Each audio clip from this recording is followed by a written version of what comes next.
137 metre लंबा, 23 metre चौड़ा और 3 मंजिल ऊंचा। ये कोई आम जहाज नहीं था। ये वो माप थे जो खुद ईश्वर ने नूह को बताए थे। आदेश बिल्कुल साफ था, बिना किसी शक के, अपने लिए एक जहाज बनाओ। बस यही एक वाक्य था और इसके साथ ही इंसानी इतिहास के सबसे बड़े और सबसे अजीब कामों में से एक की शुरुआत हो गई। बाइबल हमें जहाज का साइज बताती है, लकड़ी का नाम बताती है और यह भी बताती है कि वह क्यों बनाया जा रहा था। लेकिन वह यह नहीं बताती कि नूह को इसे बनाने में किन किन मुश्किलों का सामना करना पड़ा। और सच्चाई यह है कि जो भी उस जमाने में लकड़ी का काम जानता होगा वह समझ सकता था यह काम आसान नहीं था, बहुत मुश्किल था। सबसे पहली बात जगह। 137 मीटर लंबी चीज आप कहीं भी खड़ी नहीं कर सकते। उसके लिए बहुत बड़ी, मजबूत और सीधी जमीन चाहिए थी। ऐसी जगह जहां मिट्टी धंसने वाली ना हो, जहां जमीन फिसले नहीं और जहां आसपास सरो यानी साइप्रस के पेड़ हों, क्योंकि जहाज उसी लकड़ी से बनना था। अब जरा नूह को सोचिए, कोई मशीन नहीं, कोई इंजीनियर नहीं, कोई नक्शा नहीं, बस अनुभव, समझ और परमेश्वर पर भरोसा। नूह जमीन पर चलता है, मिट्टी को पैरों से दबाकर देखता है, हाथ में लेकर जांचता है, देखता है कि जमीन कितनी सख्त है, पेड़ कितनी दूरी पर हैं, लकड़ी यहाँ से वहां ले जाना मुमकिन है या नहीं। और आखिरकार बहुत सोच समझकर वह एक जगह चुनता है और यहीं से असली मेहनत शुरू होती है। बड़े बड़े पत्थर हटाने पड़ते हैं, जमीन के अंदर गहरी जड़ें होती हैं, उन्हें उखाड़ना पड़ता है, हर जगह को बराबर करना पड़ता है। यह काम देखने में भव्य नहीं था, न कोई तारीफ, न कोई तालियां, बस मिट्टी, पसीना और थकान। और फिर एक और समस्या थी जो आज के लोगों को शायद समझ में भी ना आए, नमी। उस समय बारिश नहीं होती थी। बाइबल बताती है कि जमीन से भाप उठती थी जो पूरी धरती को गीला रखती थी। मतलब मिट्टी अक्सर नम रहती थी और नम मिट्टी जल्दी कीचड़ बन जाती है, औजार उसमें धंस जाते हैं, लकड़ी गीली हो जाती है, जमीन कमजोर पड़ जाती है। इसलिए बहुत मुमकिन है कि नूह ने जमीन के चारों तरफ छोटे छोटे नाले बनाए हों ताकि पानी वहां से बह जाए और काम की जगह खराब ना हो। ये पानी आसमान से नहीं गिर रहा था, ये खुद धरती से निकल रहा था। और जब नूह ये सब कर रहा था, लोग उसे देख रहे थे। कोई हंस रहा था, कोई मजाक उड़ा रहा था, कोई कह रहा था ये आदमी पागल हो गया है, इतनी बड़ी जमीन क्यों साफ कर रहा है, यहाँ तो कभी पानी भी नहीं आया, जहाज किस लिए।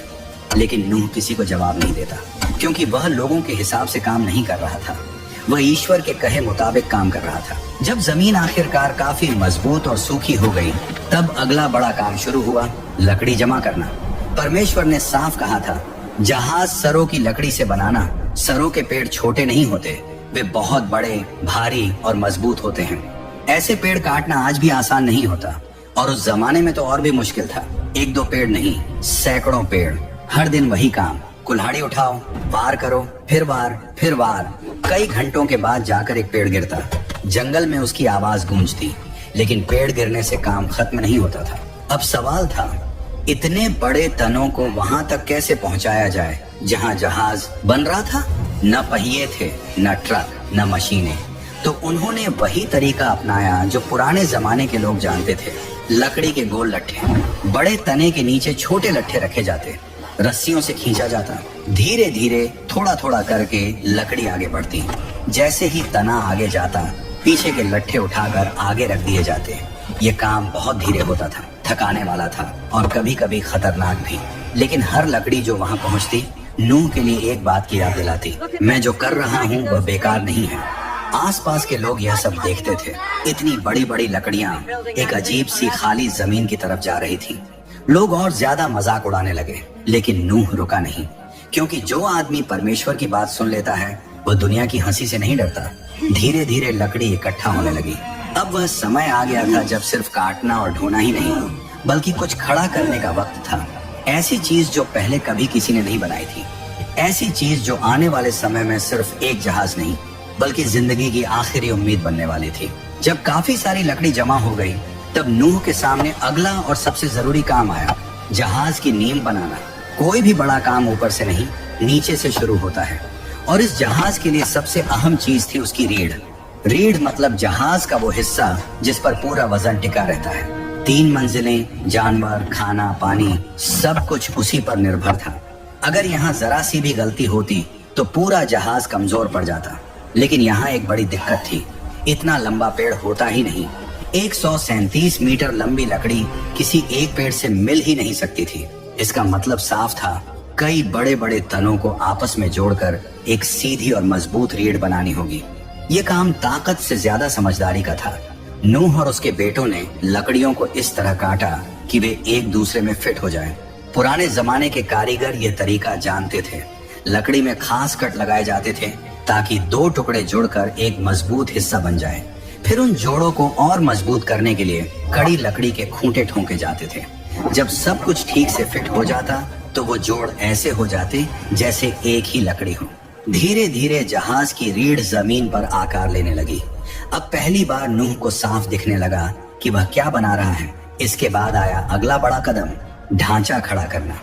ढांचे को आप जहाज की हड्डियां समझ सकते हैं। ये वो मुड़ी हुई लकड़ियां थीं जो जहाज को उसका आकार देती थी। इन्हीं से तय होता था कि जहाज पानी में कैसे टिकेगा। हर लकड़ी को सही जगह, सही कोण पर लगाना बहुत जरूरी था। अगर एक भी लकड़ी ज्यादा झुक जाती तो पूरा संतुलन बिगड़ सकता था। इसलिए काम बहुत ध्यान से किया गया। रस्सियों को सीधी लाइन की तरह खींचा जाता, पत्थरों को लटका कर देखा जाता कि लकड़ी सीधी है या नहीं। हर बीम को बार बार झांचा जाता। कल्पना कीजिए उस मंजर को, भारी भरकम लकड़ियां, मोटी रस्सियां और कुछ लोग अपनी पूरी ताकत लगाते हुए। धीरे धीरे जमीन पर एक अजीब सा ढांचा खड़ा होने लगा। लोग दूर से देखने आते थे। अब यह सिर्फ लकड़ी नहीं रही थी, ये साफ दिख रहा था कि कुछ बहुत बड़ा बनने वाला है। लेकिन नूह जानता था ढांचा बन जाना काफी नहीं है। अब सबसे जरूरी काम बचा था, पानी से बचाव। परमेश्वर ने साफ कहा था, जहाज को अंदर और बाहर दोनों तरफ राल से ढक देना। राल मिट्टी से निकलने वाला गाढ़ा पदार्थ होता है। उसे गर्म किया जाता, फिर लकड़ी पर लगाया जाता। ठंडा होने पर वह पत्थर जैसी सख्त हो जाती थी और पानी अंदर नहीं जाने देती थी। लेकिन यह काम बहुत मेहनत वाला था। हर जोड़, हर दरार, हर कोना, अगर कहीं से भी पानी घुस गया तो महीनों की मेहनत बेकार हो सकती थी। इसीलिए नूह और उसके बेटे दिन रात यही काम करते रहे। पहले बाहर राल लगाई जाती, फिर अंदर। एक परत सूखती, तब दूसरी लगती। कई दिन, शायद कई हफ्ते इसी काम में निकल गए। आखिरकार वह दिन आया जब पूरा जहाज अच्छे से सील हो चुका था। अब वह सिर्फ लकड़ी का ढांचा नहीं था, वह एक ऐसा सुरक्षित ठिकाना बन चुका था जो आने वाली सबसे बड़ी आफत को झेल सकता था। अब बाहर का काम लगभग पूरा था, लेकिन अंदर की दुनिया अभी बननी बाकी थी। परमेश्वर ने कहा था, जहाज के अंदर अलग अलग हिस्से बनाना। मतलब यह कोई खुली जगह नहीं होनी थी। अंदर छोटे छोटे कमरे, अलग अलग हिस्से होने थे। 3 मंजिलें, हर मंजिल पर अलग व्यवस्था। ये सिर्फ आराम के लिए नहीं था, बल्कि जिंदगी बचाने के लिए था। अगर सब जानवर खुले में होते तो कोई किसी पर हमला कर देता, कोई घायल हो जाता, बीमारी फैल जाती। इसीलिए अंदर भी लकड़ी की दीवारें बनाई गई, मजबूत, लेकिन इतनी नहीं कि जहाज पर ज्यादा वजन पड़े। अब जहाज बाहर से भी तैयार था और अंदर से भी धीरे धीरे आकार ले रहा था। और कहानी अब उस मोड़ पर पहुंच रही थी जहां सिर्फ लकड़ी और मेहनत नहीं, बल्कि ईश्वर की शक्ति साफ दिखाई देने वाली थी। अब जहाज बाहर से मजबूत हो चुका था और अंदर की दीवारें भी बन चुकी थी। लेकिन नूह जानता था कि असली मुश्किल अभी बाकी है, क्योंकि जहाज सिर्फ लकड़ी का ढांचा नहीं था, उसे जिंदा प्राणियों का घर बनना था। परमेश्वर ने साफ कहा था, जहाज के अंदर अलग अलग हिस्से बनाओ। मतलब ये कोई खुला हॉल नहीं था, अंदर छोटे छोटे हिस्से होने थे ताकि हर जानवर अपनी जगह पर रहे। अगर ऐसा नहीं होता तो अंदर पूरा हंगामा मच जाता। नूह ने बहुत समझदारी से काम किया। सबसे नीचे वाली मंजिल पर भारी जानवरों के लिए जगह बनाई गई, जैसे बड़े जानवर जो ज्यादा वजन वाले थे। इससे जहाज का संतुलन नीचे की तरफ बना रहता। बीच वाली मंजिल पर मध्यम आकार के जानवर रखे गए जो न बहुत भारी थे न बहुत हल्के। और सबसे ऊपर वाली मंजिल पर छोटे जानवर और पक्षी। वहाँ हवा भी ज्यादा मिल सकती थी। ये सब किसी किताब में लिखा नहीं है, लेकिन यह एकदम तर्क संगत है। इतना बड़ा जहाज बिना योजना के नहीं चल सकता था। हर हिस्से के बीच लकड़ी की दीवारें थीं। ये दीवारें इतनी मजबूत थीं कि जानवर बाहर ना निकल सकें, लेकिन इतनी भारी भी नहीं कि जहाज पर ज्यादा वजन पड़े। फिर आया एक और जरूरी सवाल, हवा का रास्ता। इतने सारे जानवर, बंद जहाज, महीनों तक। अगर हवा का सही इंतजाम न होता तो अंदर रहना नामुमकिन हो जाता। बाइबल बताती है कि ऊपर की तरफ एक लंबी सी खिड़की बनाई गई थी जो छत के नीचे थी। इससे ताजी हवा अंदर आ सकती थी, लेकिन बारिश का पानी नहीं। इसके अलावा अंदर भी ऐसे रास्ते बनाए गए होंगे जहां से हवा घूम सके, वरना जानवरों से निकलने वाली गैसें बहुत खतरनाक हो सकती थी।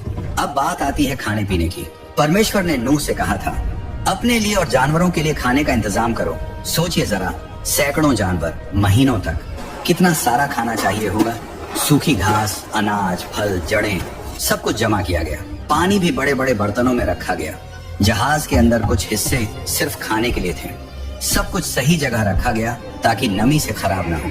नूह का जहाज अब एक जहाज नहीं रहा था, वह एक चलता फिरता शहर बन चुका था। लेकिन अब सबसे अहम हिस्सा बचा था, दरवाजा। इतना बड़ा जहाज और सिर्फ एक ही दरवाजा। वही दरवाजा सबसे कमजोर भी हो सकता था और सबसे अहम भी। बाइबल में साफ लिखा है, जहाज के एक तरफ दरवाजा बनाओ। इस दरवाजे को बनाना आसान नहीं था। इतना बड़ा छेद अगर ठीक से मजबूत ना किया जाए तो पूरी दीवार कमजोर हो सकती थी। इसलिए दरवाजे के चारों तरफ मोटी लकड़ियां लगाई गईं। अंदर से तिरछी बीमें लगाई गईं ताकि दबाव बराबर बढ़ जाए। उस समय लोहे के बड़े किवाड़ नहीं थे, इसलिए दरवाजा शायद लकड़ी के मजबूत खंभे पर घूमता होगा। उसे खोलना बंद करना आसान नहीं था, लेकिन वह टिकाऊ था। और इस दरवाजे का एक गहरा मतलब भी था। नूह ने दरवाजा बनाया, लेकिन बाइबल कहती है दरवाजा प्रभु ने बंद किया। मतलब इंसान मेहनत करता है, लेकिन आखिरी सुरक्षा परमेश्वर के हाथ में होती है। दरवाजा बंद होने से पहले नूह ने पूरा जहाज एक बार फिर देखा। कहीं से पानी रिस तो नहीं रहा, कोई जोड़ ढीला तो नहीं, खाना ठीक से रखा है या नहीं। इतने बड़े लकड़ी के ढांचे में आवाजें आती हैं, कहीं चरमराहट, कहीं दबाव। नूह समझ सकता था कि सब ठीक है या नहीं। और फिर कुछ ऐसा हुआ जो किसी इंसान ने कभी नहीं देखा था। जानवर खुद चलकर आने लगे। नूह ने उन्हें पकड़कर नहीं लाया, उन्हें भगा कर नहीं लाया, वे खुद आए। जंगल से जोड़े में निकलते जानवर, पक्षी उड़कर आकर बैठते, रेंगने वाले जीव सीधी दिशा में चलते। कोई लड़ाई नहीं, कोई डर नहीं, कोई अफरा तफरी नहीं। शिकारी और शिकार एक साथ चल रहे थे, जैसे कोई अदृश्य ताकत उन्हें रास्ता दिखा रही हो। यह साफ संकेत था कि यह सिर्फ इंसानी काम नहीं था, यह परमेश्वर की योजना थी। एक एक करके सब जानवर अंदर गए, अपनी अपनी जगह पर, जैसे उन्हें पहले से पता हो कि कहाँ जाना है। आखिर में नूह गया, उसकी पत्नी, उसके 3 बेटे और उनकी पत्नियां, कुल 8 लोग। और फिर दरवाजा बंद हो गया। लेकिन उसे बंद इंसान ने नहीं किया, परमेश्वर ने किया।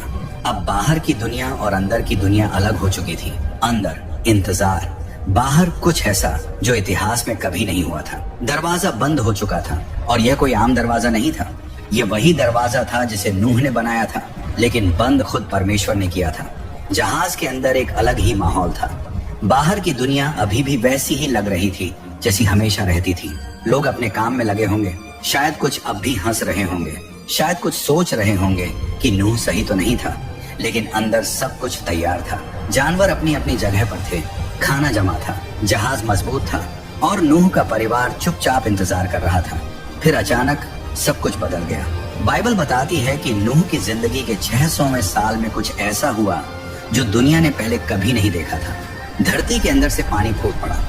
यह सिर्फ ऊपर से गिरने वाला पानी नहीं था, जमीन के नीचे से जोरदार दबाव के साथ पानी बाहर आने लगा। जमीन हिलने लगी, जैसे धरती खुद टूट रही हो। नूह और उसका परिवार जहाज के अंदर ये सब महसूस कर रहे थे। जहाज हिल रहा था, लकड़ी चरमरा रही थी, नीचे से जमीन के हिलने की आवाजें आ रही थी, और फिर आसमान खुल गया। यह इतिहास की पहली बारिश थी, और यह कोई हल्की फुहार नहीं थी। भारी भारी बूंदें लकड़ी पर जोर से गिरने लगी। आवाज इतनी तेज थी कि बात करना मुश्किल हो गया। गरज, बिजली, अंधेरा, सब कुछ एक साथ। जो लोग बाहर थे उन्होंने ऐसा कभी नहीं देखा था। पानी ऊपर से गिर रहा था, नीचे से भी उठ रहा था। पानी बढ़ता गया, धीरे धीरे, फिर तेजी से। जहाज जो सालों से जमीन पर खड़ा था, अब पहली बार हिलने लगा। फिर एक पल आया जब वह जमीन से उठ गया। जहाज तैरने लगा। नूह और उसके परिवार के लिए यह डरावना भी था और अद्भुत भी। लकड़ी हिल रही थी, फर्श कांप रहा था, जहाज पानी पर झूल रहा था। वही जहाज जिसे लोग मजाक समझते थे, अब जिंदगी बचाने वाला था। जहाज के अंदर अब एक नई दिनचर्या शुरू हो गई। हर दिन जानवरों को खाना देना, पानी देना, उनके हिस्सों को साफ करना। यह आसान काम नहीं था। जानवरों की आवाजें, उनकी गंध, थकान, सब कुछ सहना पड़ता था। लेकिन नूह और उसका परिवार जानते थे कि यही उनकी जिम्मेदारी है। बाहर क्या हो रहा था वे देख नहीं सकते थे, लेकिन वे महसूस कर सकते थे। पानी लगातार बढ़ रहा था, जहाज ऊपर उठता जा रहा था, कभी दाएं झुकता कभी बाएं। बाइबल कहती है कि पानी इतना बढ़ गया कि पहाड़ तक डूब गए। पुरानी दुनिया, शहर, पेड़, मैदान सब खत्म हो गया। अंदर जहाज में एक अजीब सा सन्नाटा था। बाहर पूरी दुनिया मर रही थी, अंदर जिंदगी बची हुई थी। बारिश 40 दिन और 40 रात तक होती रही, लेकिन कहानी यहीं खत्म नहीं होती।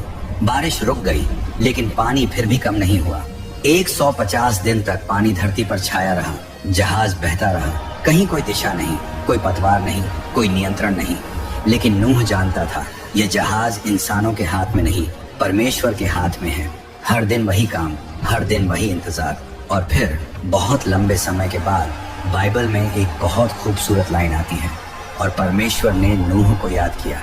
मतलब परमेश्वर ने नूह को छोड़ा नहीं था। सब कुछ योजना के मुताबिक था। एक हवा चली, पानी धीरे धीरे कम होने लगा। दिन बीतते गए, महीने बीतते गए, और फिर एक दिन जहाज रुका। वह किसी चीज से टकराया नहीं, वह धीरे से टिक गया। बाइबल बताती है कि जहाज अरारात के पहाड़ों पर आकर ठहर गया। नूह ने ऊपर की खिड़की खोली। कई महीनों बाद ताजी हवा अंदर आई, रोशनी आई, लेकिन बाहर की जमीन कैसी है ये अभी साफ नहीं था। इसलिए नूह ने एक कौवा छोड़ा। वह उड़ता रहा, लौटकर नहीं आया। फिर नूह ने एक कबूतर छोड़ा, वह लौट आया। उसे बैठने की जगह नहीं मिली थी। कुछ दिन बाद नूह ने फिर कबूतर छोड़ा। इस बार वह एक जैतून की पत्ती लेकर लौटा। यह एक छोटा सा संकेत था, लेकिन बहुत बड़ा मतलब रखता था। जिंदगी वापस आ रही थी। कबूतर के मुंह में जैतून की पत्ती देखकर नूह समझ गया था धरती धीरे धीरे ठीक हो रही है। फिर भी वह जल्दी नहीं करता, क्योंकि नूह जानता था जिस परमेश्वर ने अंदर आने को कहा था वही बाहर आने का सही समय भी बताएगा। कुछ दिन बाद नूह ने कबूतर को तीसरी बार छोड़ा। इस बार वह वापस नहीं आया। इसका मतलब साफ था, अब बाहर रहने की जगह बन चुकी है। लेकिन फिर भी नूह इंतजार करता है। क्यों? क्योंकि दरवाजा उसने नहीं बंद किया था, परमेश्वर ने किया था। और अब वही परमेश्वर बोले। बाइबल बताती है कि परमेश्वर ने नूह से कहा, तू, तेरी पत्नी, तेरे बेटे और उनकी पत्नियां सब जहाज से बाहर आ जाओ। वह पल कैसा रहा होगा सोचिए जरा। लगभग 1 साल से ज्यादा समय जहाज के अंदर, अंधेरा, बंद जगह, जानवरों की आवाजें। और अब दरवाजा खुल रहा है, तेज रोशनी अंदर आती है, ताजी हवा का झोंका, नमी भरी मिट्टी की खुशबू। दरवाजा जिसे परमेश्वर ने बंद किया था अब खुल चुका था। सबसे पहले जानवर बाहर आने लगे, एक एक करके, जोड़े में। कोई भाग दौड़ नहीं, कोई डर नहीं। वे अपनी फितरत के हिसाब से अलग अलग दिशाओं में चले गए, जंगल की तरफ, मैदानों की तरफ, नई दुनिया की तरफ। फिर नूह बाहर आया, उसके पीछे उसका परिवार। पहली बार उन्होंने जमीन को दोबारा छुआ, ठोस जमीन। चारों तरफ सन्नाटा था, कोई शहर नहीं, कोई शोर नहीं, कोई पुरानी दुनिया नहीं, सब कुछ नया था। और इस नई शुरुआत में नूह ने सबसे पहला काम क्या किया? घर नहीं बनाया, खेत नहीं जोता, उसने वेदी, ऑल्टर बनाई। नूह ने परमेश्वर के लिए बलि चढ़ाई। यह उसका धन्यवाद था, यह उसका भरोसा था, यह उसकी श्रद्धा थी। बाइबल बताती है कि परमेश्वर इस बलि से प्रसन्न हुए। और फिर परमेश्वर ने एक बहुत बड़ा वादा किया, मैं फिर कभी पूरी धरती को पानी से नष्ट नहीं करूंगा। यह सिर्फ नूह से नहीं कहा गया था, यह वादा पूरी मानवता के लिए था। और इस वादे की निशानी के रूप में परमेश्वर ने आकाश में एक चिन्ह रखा, इंद्रधनुष। जब भी बारिश के बाद इंद्रधनुष दिखाई देता है, वह यही याद दिलाता है कि परमेश्वर न्याय भी करता है, लेकिन वह दया भी करता है। जहाज अब अपना काम पूरा कर चुका था। वह सिर्फ लकड़ी का ढांचा नहीं था, वह विश्वास की मिसाल था, वह आज्ञा मानने की कहानी था, वह बचाव का साधन था। उस एक जहाज से नई मानवता की शुरुआत हुई। नूह के बेटों से आगे चलकर देश बने, जातियां बनी, दुनिया फिर से भरी। लेकिन जहाज की कहानी वहीं खत्म नहीं होती। वह आज भी हमें यह सिखाती है कि जब परमेश्वर कुछ कहे और दुनिया हंसे, तो दुनिया की हंसी से ज्यादा परमेश्वर की बात पर भरोसा जरूरी है। क्योंकि जब समय आता है तो वही भरोसा जिंदगी बचाता है। जहाज सिर्फ पानी में नहीं तैरा था, वह विश्वास पर टिका था। और यही वजह है कि हजारों साल बाद भी नूह और उसका जहाज आज भी याद किया जाता है। क्योंकि जिसने परमेश्वर की सुनी वही बचा।